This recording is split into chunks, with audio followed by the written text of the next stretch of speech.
Alas 4 na ng hapon, dumadaing na ng gutom si Jasmine sa nanay niya. Tanghalian pa ang huling kain niya.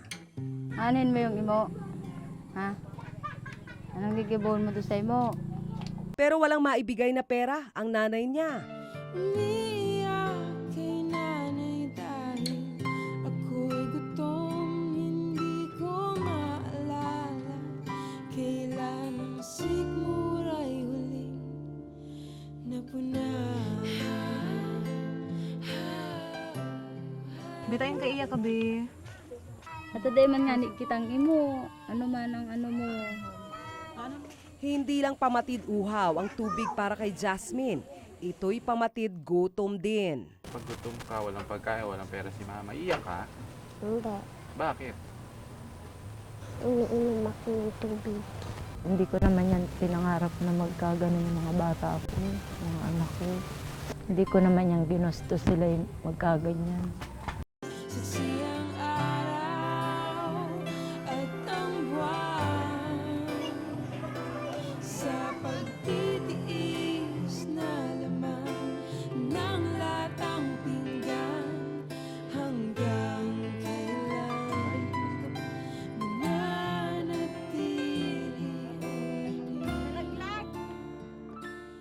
Kung hindi didiskarte, wala silang kakainin. Kaya kada umaga ay sinusuyod ni Sunshine ang kabundukan para mamulot ng mga nalaglag na niyog. Ang talagang trabaho ko para makakain lang ng mga bata ko, namumulot ako ng mga nyog dyan sa mga bukid-bukid, sa bundok, para makakain lang ng mga bata ko. Nagbabaka sakali silang makapulot ng swerte sa niyugan ng iba. Kaya hindi raw maiwasan na pagbawalan sila.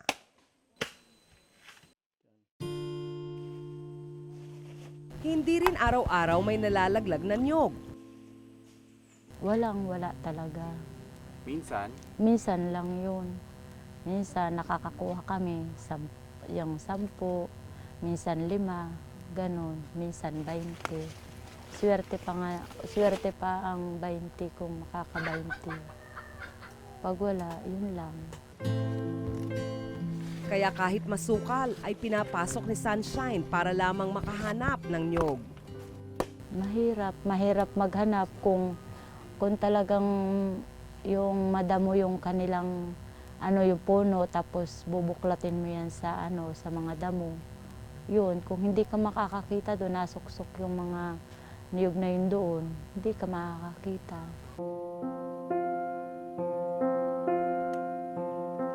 Siyam na piraso ang napulot niya ngayon. 5 piso, maibebenta sa koprahan ang bawat isa nito. Halos 3 oras siyang namulot ng niyog sa bundok. Ibenta ko to. Sige.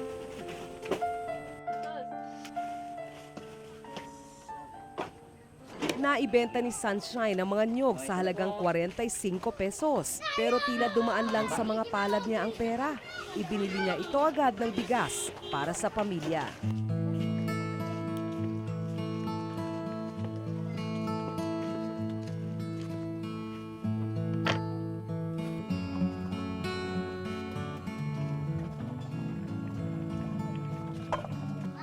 Toyo ang ulam nila ngayon. 10 piso na lang kasi ang sukli sa kinita ni Sunshine sa pamumulot ng niyog. toyo at kanin. Gusto mo yon? Kasi, masarap. Tuwing kailan nyo pagkain nyo? Pag walang ulam.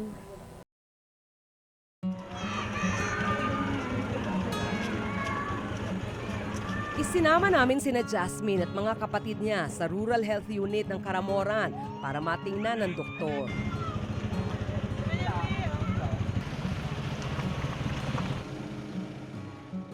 Ito ang unang beses nilang matitingnan sa health center.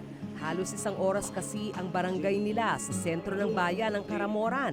Wala silang pamasahe papunta sa bayan.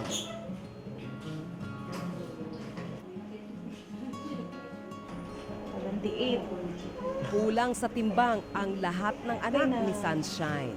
So mapapansin po natin na itong pamilyang ito, minsan kasi pag nakakita na tayo ng isang bata na malnourished po, Minsan po, lahat yan halos malalaman natin na sigurado pong mga malnourished po sila. Kasama na rin dyan ang nanay, pwede rin ang tatay. Pero pinakanakakabahala raw ang sitwasyon ni Jasmine. Noong 2014, nanguna ang probinsya ng Catanduanes sa Bicol Region sa may pinakamataas na porsyento ng malnutrisyon ayon sa Department of Health. Ang timbang ni Jasmine malayo sa normal na timbang ng mga batang kasing edad niya. 12 kilo lamang ang timbang ng bata. Timbang ito ng isang 3 taong gulang na bata. 22 hanggang 25 kilos ang normal na timbang ng mga batang 8 taong gulang na. Kaya kitang-kita na ang mga buto sa kanyang katawan. Paliwanag ko lang po sa inyo, no, kung ano yung nakikita natin. Yung bata po, sobra pong severely wasted. Ibig sabihin po, nakikita na po ang kanyang butot, balat. Wala na po yung muscle at taba ng bata. Ikot natin, nanay, ha? Ayon pa sa doktor, severely malnourished na si Jasmine. Sobrang butot balat po siya.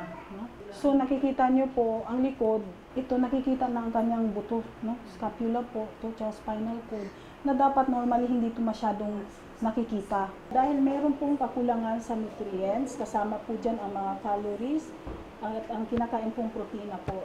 Kulang po doon sa pangangailangan o demand ng kanyang katawan. At pag bumaba na po yung immune system ng bata, mataas po ang tsansa na baka siya po ay papasukan ng infection, maaari po siyang mamamatay, nanay. Kung hindi maaagapan, maaring malagay sa delikadong sitwasyon ang batang si Jasmine. Sabi nung doktor, ang payat-payat mo raw. Bakit ka ba payat? Pagkatulog ako, pag gumising ako, nagbibitlat ako din sa kaldero na wala man pagkain.